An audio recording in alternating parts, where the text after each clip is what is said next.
Halo teman-teman semua, kembali lagi bersama saya di channel saya ini. Terima kasih buat teman-teman yang sudah mau klik video ini, dan jangan lupa teman-teman harus subscribe dulu channelnya. Jadi kali ini agak berbeda dari video-video saya yang sebelumnya itu yang mengenai reaction. Kali ini kontennya agak sedikit serius teman-teman. Jadi kita akan membahas mengenai negara sama dengan hukum atau negara sebagai hukum gitu. Nah ini dalam rangka untuk keperluan kuliah ya, karena saya mahasiswa, saya bisa kuliah, jadi diberi tugas untuk membuat video mengenai hal ini gitu. Jadi kita akan membahas satu tema, yaitu negara sebagai hukum. Sebelum kita lanjut pada pembahasan mengenai negara hukumnya, terlebih dahulu pasti dong kita tahu mengenai negara itu sendiri gitu, sejarah terbentuknya negara atau teori-teori lahirnya satu negara gitu. Nah di sini saya membaca satu buku, yaitu bukunya Kansil yang judulnya itu Sistem Pemerintahan Indonesia, dimana di sini ada beberapa bahasan, dia sangat banyak membahas mengenai negara itu sendiri ya. Yang pertama dia membahas mengenai sejarah dan teori terjadinya satu negara. Nah di sini dia mengatakan bahwa sudah menjadi kodrat atau kodrat alam ya, bahwa manusia sejak dulu selalu hidup bersama dalam suatu kelompok. Nah dalam kelompok manusia itulah mereka berjuang bersama mempertahankan hidupnya, mencari makan, terus melawan bahaya, bencana, serta melanjutkan keturunan. Nah, untuk mempertahankan hak hidup mereka pada tempat tinggal yang tertentu yang mereka anggap baik, terus untuk sumber penghidupan bagi kelompoknya, maka diperlukan seorang atau sekelompok kecil orang yang diberi tugas untuk mengatur dan memimpin kelompok tersebut ya. Terus kepada pemimpin kelompok diberikan kekuasaan tertentu, dan anggota kelompok diharuskan pula mentaati peraturan yang dibuat oleh pemimpinnya. Mereka tadinya kan memilih satu atau beberapa orang itu menjadi pemimpin dalam kelompok yang mereka pergumulan kehidupan mereka pada saat sebelum terjadinya negara ya, dimana di sini dikatakan bahwa pada mulanya manusia itu hidupnya berkelompok, hidupnya bergumul dalam satu tempat. Nah dimana mereka memilih satu atau beberapa orang gitu untuk menjadi pemimpin kelompok tersebut. Nah si pemimpin itu mereka berikan tugasnya itu buat aturan. Nah maka karena diberi tugas untuk buat aturan, kewajiban dari para anggota kelompok tersebut itu mentaati aturan yang dibuat oleh para pemimpin tersebut gitu, oleh si pemimpin yang mereka beri kepercayaan gitu. Terus lalu timbul dalam kelompok itu suatu kekuasaan yang amat sederhana. Anggota-anggota kelompok tersebut dengan sadar mengakui serta mendukung tata hidup dan peraturan yang ditetapkan oleh pemimpin mereka. Mereka mendukung gitu, karena memang sebelumnya mereka sendiri yang menginginkan bahwa kita harus punya orang gitu yang harus memimpin kehidupan kelompok kita agar bisa tertib lah gitu ya.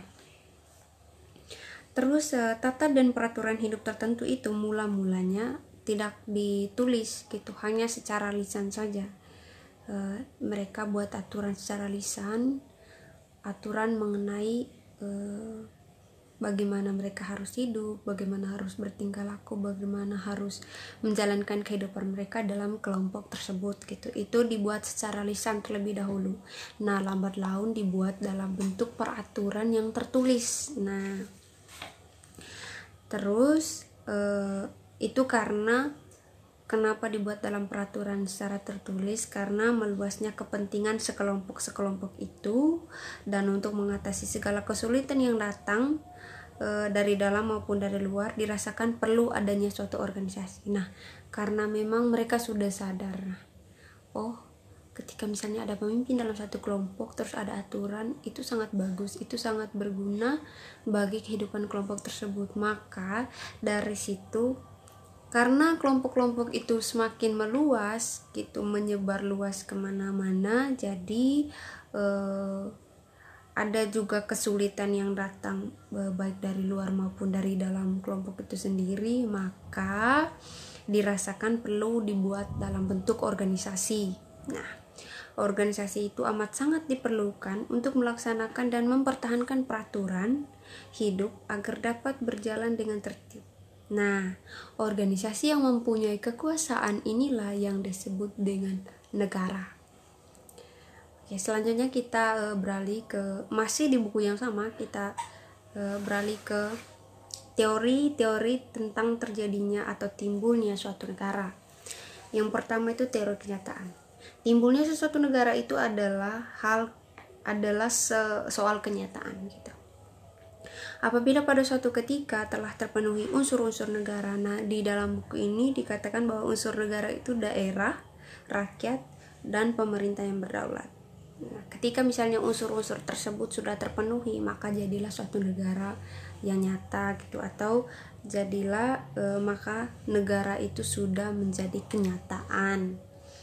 Nah, selanjutnya teori ketuhanan, di mana timbulnya negara itu atas kehendak Tuhan.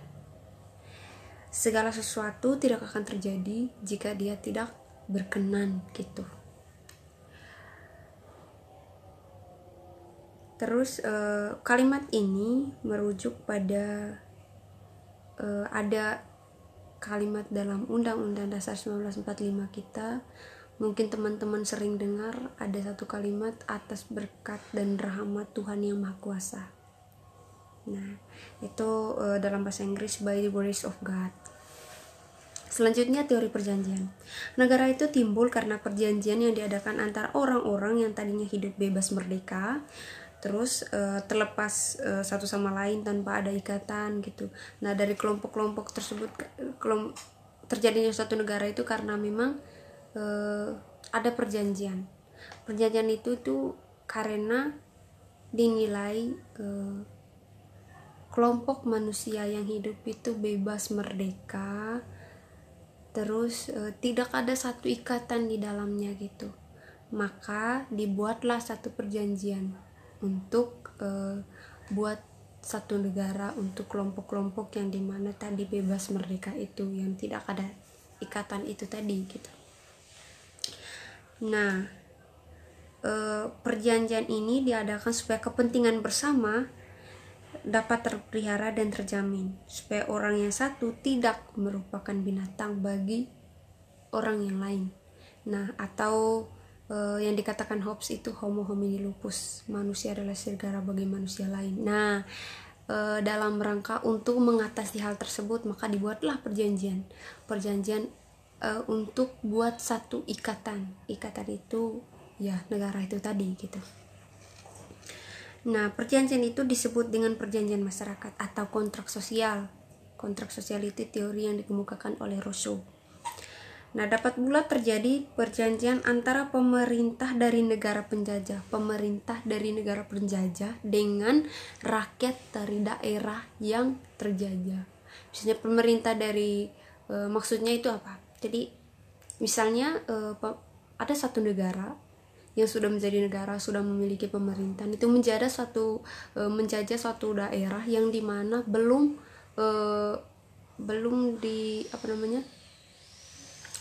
ada negara, belum terciptanya negara di daerah tersebut. Nah, di mana mereka membuat perjanjian untuk buat satu negara. Nah, perjanjian antara pemerintah daerah penjajah, pemerintah yang menjajah dengan rakyat dari daerah yang dijajah. Nah, contohnya itu kemerdekaan Filipina pada tahun 1946 dan India pada tahun 1947. Selanjutnya teori penaklukan. Negara itu timbul karena serombongan manusia menaklukkan daerah dan rombongan manusia lain.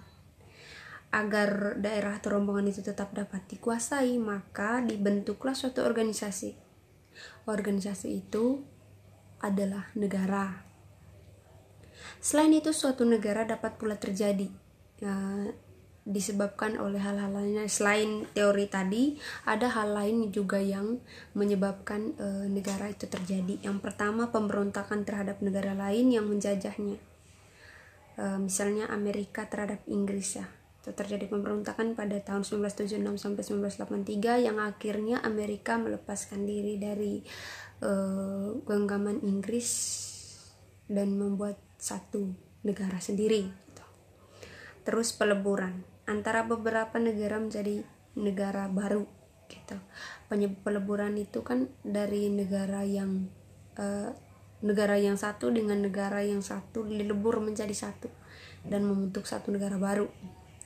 Terus suatu daerah yang belum ada rakyatnya atau pemerintahnya dikuasai oleh bangsa atau negara lain. Seperti yang tadi ya, kasus yang perjanjian tadi, di mana kan di daerah tersebut itu belum bentuk suatu negara, belum terbentuknya negara, masih kelompok-kelompok, masih hidup dalam kelompok-kelompok, belum ada pemerintahnya. Nah, lalu mereka itu dikuasai oleh bangsa lain dan membuat suatu negara di situ. Terus yang keempat itu suatu daerah tertentu melepaskan diri dari yang tadi menguasainya dan menyatakan dirinya sebagai suatu negara baru. Nah, itu Indonesia, teman-teman. Jadi dia melepaskan diri dari si penjajah dan membuat atau membentuk negara baru, yaitu negara Indonesia. Lalu kita ambil ada teori lain mengenai negara ini sendiri. Maksudnya bagaimana negara itu hadir, bagaimana negara itu tercipta, itu kita ambil dari salah satu pakar, yaitu Plato atau filsuf ya. Plato, di mana apa itu negara gitu. Maka di sini Plato berpegang pada konsep negara organik ya. Saya membaca buku dari Henry J. Scammond, itulah namanya itu. Pokoknya dari bukunya si Henry ini yang berjudul mengenai filsafat politik atau kajian historis dari zaman Yunani kuno sampai zaman modern. Nah, di sini dikatakan bahwa Plato berpegang pada konsep negara organik. Dia menegaskan bahwa negara organik bukanlah rakyat semata yang menjadi badan politik, meski ia jelas terdiri dari para individu. Nah, negara juga bukan orang-orang yang tinggal di wilayah geografis, meski wilayah adalah salah satu unsur negara. Terus dia menegaskan bahwa harus ada ikatan yang menyatukan manusia secara bersama dalam asosiasi politik. Oke.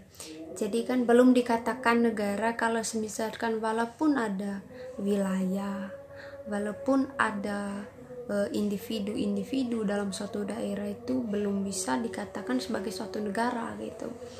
Nah, terus dia mengatakan bahwa harus ada ikatan di dalamnya. Nah, ikatan yang dia maksud itu adalah ikatan keadilan.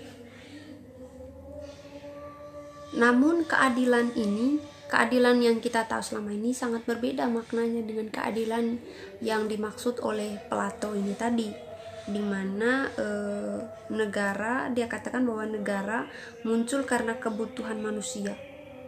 Tidak ada orang yang bisa mencukupi dirinya, tetapi semua dari kita memiliki banyak keinginan. Dan karena banyak orang dibutuhkan untuk memenuhi keinginan-keinginan tersebut, ada yang bertugas sebagai penolong atas yang lain. Dan ketika para mitra dan penolong ini berkumpul dalam suatu wilayah, maka kumpulan orang-orang inilah yang disebut dengan negara gitu.